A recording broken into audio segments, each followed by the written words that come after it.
रहमानी मेरा नाम मियां अली सरोवर है और ये मेरा ऑफिशियल यूट्यूब चैनल है। बिस्मिल्लाहिर्रहमानिर्रहीम अल्लाहुम्मा सल्लि व सल्लिम बारिक अला सय्यदना मुहम्मद नबी उम्मी अली साहबी अल्फ़ी मरतन। बिस्मिल्लाहिर्रहमानिर्रहीम मेरे प्यारे बहन भाई और बच्चों, अस्सलाम वालेकुम व रहमतुल्लाहि व बरकातहू। अल्लाह के फजल करम से, उसकी इजाज़त से मैं आपकी खिदमत में हाज़िर हूँ और एक छोटी सी वीडियो लेके आया हूँ।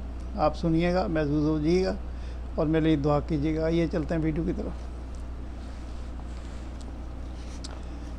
बिस्मिल्लाहिर्रहमानिर्रहीम अल्लाह के नाम से शुरू करता हूँ जो बड़ा मेहरबान नहायत रहम करने वाला है। मेरे अजीज़ों, मुल्क के नमरोज़ पहाड़ों की तराई में वाक़ है। पहाड़ों पर घने जंगल हैं जिनमें हाथी, गैंडे, घोड़े, भेड़ें और दीगर जानवर बकसरत पाए जाते हैं। शहर नमरोज़ पर एक खुदातरस बादशाह की हुकूमत थी जिसके इंसाफ का ऐसा शोरा था कि लोग नौशरवान की बजाय इसकी मिसालें दिया करते थे। बस किस्मत का चक्कर के किसी लम्हे भी उल्टा चल सकता है। ये नमरोज़ के साथ हुआ। उसको किसी की नज़र लग गई। एक आदमखोर शेर वहाँ आ गया और सुबह शाम जिस वक्त उसे भूख लगती जंगल से शहर में आ जाता और अपनी भूख मिटाता। इस शेर के बारे में एक अजीब चीज़ थी। वो सिर्फ़ औरतों का शिकार करता था। मर्दों को वो सिर्फ़ इस वक्त मारता था जब वो किसी औरत का शिकार करने के ख़िलाफ़ मज़ामत करते। शेर का ऐसा खौफ तारी हुआ कि दिन के वक्त भी गली कूचे वीरान हो गए। सब शहरी अपने अपने घरों को ताले लगाकर खिड़की के दरवाज़ों को मजबूती से बंद करके घर में छुपे रहते। सिर्फ बालग मर्दों को बाहर निकलने का हौसला होता क्योंकि इन्हें पता था कि शेर इन्हें नुकसान नहीं पहुंचाएगा। बादशाह तक ये खबरें पहुंची तो उसने दरबार तलब कर लिया ताकि इस मसले पर गौर व गौज़ किया जाए। उसने वज़ीर आज़म से राय तलब की और वहशी दरिंदे से औरतों को कैसे बचाया जाए, इस मसले का क्या हल है। वज़ीर आज़म ने कहा कि हमारे पास एदाद व शुमार तो नहीं है, लेकिन सुना है कि शेर अमूमन उस औरत को शिकार बनाता है जो सुर्ख या गुलाबी लिबास पहनती हैं। अगर औरतों पर पाबंदी लगाई जाए, सुर्ख या गुलाबी कपड़े ना पहने तो शेर इन्हें नहीं मारेगा। बदकिस्मती से दरबारी मसखरे ने इस वाक़े पर बोलने की गलती कर दी। उसने कहा मेरी सोच के मुताबिक, लेकिन उसकी बात काट कर दरबारी हंसने लगे। बादशाह ने भी हंसते हुए कहा मियाँ मसखरे, तुम अब सोचने में भी लग गए हो। तुमने सुना नहीं कि वज़ीर आज़म ने क्या कहा। वो इस वजह से वज़ीर आज़म है कि बहुत अक्लमंद है और तुम इस वजह से शाही मसखरे हो कि तुम सोच नहीं सकते।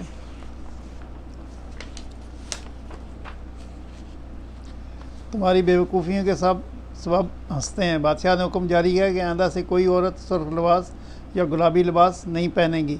अब तमाम लोग घरों के दरवाजे खोल दें। औरतें अपने काम में दोबारा मामूल के मुताबिक सर अंजाम देने लगें। बदकिस्मती से उसी शाम शेर ने एक औरत को शिकार कर लिया। उसने सब्ज़ कपड़े पहने हुए थे। बादशाह ने अगली सुबह दोबारा दरबार लगाया और फिर गौर व गौज़ करने लगे कि शेर के हमले की क्या वजह हो सकती है, मसले को कैसे हल किया जाए, वहशी दरिंदे से औरतों को कैसे बचाया जाए। इस वक्त कोतवाल ने बात की कि मेरे ख्याल में मसला कपड़ों की रंगत का नहीं है। उस औरत ने लहंगा पहना हुआ था। शेर समझा कि ये कोई बहुत मोटा ताज़ा शिकार है जिससे खूब गोश्त निकलेगा, इसलिए उसने उस पर हमला आवर हुआ। दरबारी मसखरे ने दोबारा बोलने की कोशिश की कि मेरी सोच के मुताबिक। बादशाह ने अपना पेट पकड़कर हंसने लगा और बाकी दरबारी भी हंस कर दौरे हो गए। मसखरे की बात कहकों के शोर में दब गई। कोतवाल की बात सबकी समझ में आ गई थी। चनाचे बादशाह ने हुक्म दिया कि आइंदा शहर में कोई औरत लहंगा नहीं पहनेगी। सब औरतें बेफिक्र होकर गली मोहल्ले बाज़ारों में आज़ादी से घूमें। हुआ यूँ कि शेर उसी शाम एक औरत को उठा कर ले गया।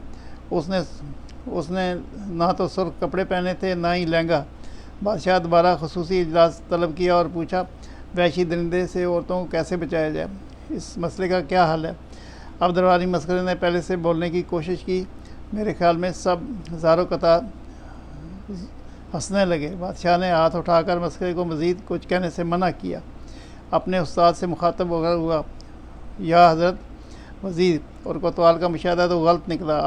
आप दोनों जानों का इल्म रखते हैं, हमें बताएं कि इस मसले का कैसे हल किया जाए। शेख साहब ने फरमाया मसला लिबास के रंग का नहीं है, मसला लिबास की तराश खराश का है। जब लिबास में औरत के बाजू, टांगें, चेहरे दिखाई देते हैं तो गोश्त देखकर शेर वहशी हो जाता है। सारी गलती औरत की है जो शेर के जज्बात को मुश्तिल करती है। अब इस वहशी से औरतों को बचाना तो उन्होंने अफ़गानी बुरके पहनने का हुक्म दिया जिससे हाथ पैर आंखें तक दिखाई नहीं देती।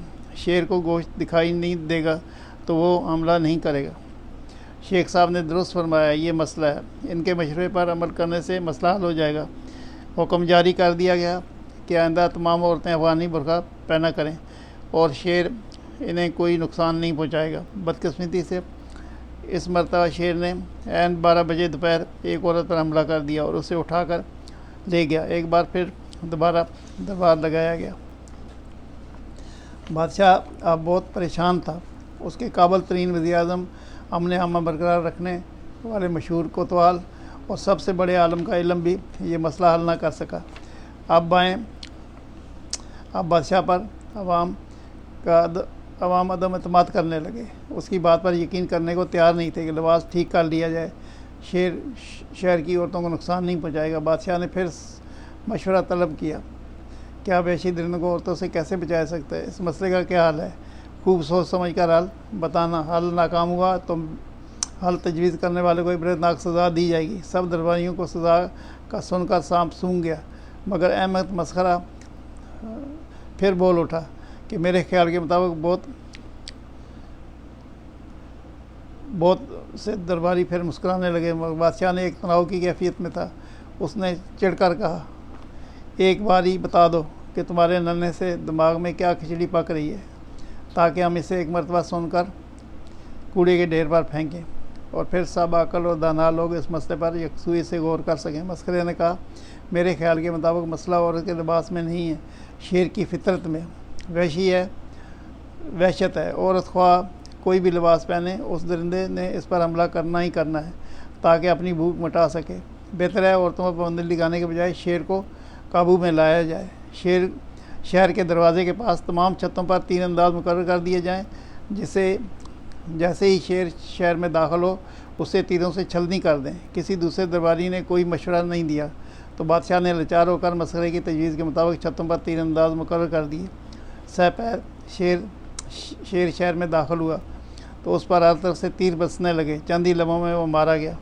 ये देखते ही देखते शहरी अपने घरों से निकल आए और पूरे नवरोज़ में एक जश्न मनाया जाने लगा। अब औरतें इस वहशी दरिंदे से महफूज हो गई थीं। दरिंदे का काबू करना मुफीद होता है। लिबास पर पाबंदी लगाने से वहशत नहीं रुकती, दरिंदे अपनी फितरत पर चलते हैं। मेरे प्यारे बहन भाइयों बच्चों, आपने देखा एक छोटी सी बड़ी दिलचस्प वीडियो थी, तो आप सुनिएगा, देखिएगा, महसूस हुइएगा और मेरे लिए दुआ कीजिए। सल्लल्लाहु ताला खैर के मोहम्मद वाली सहाबी अजमैन बेरहमत या रहमान। अल्लाह ने चाहा और इजाज़त दी तो मैं कल फिर आ जाऊँगा। जब तक इजाज़त, अल्लाह हाफ़िज़, अस्सलामु अलैकुम व रहमतुल्लाहि व बरकातुहू।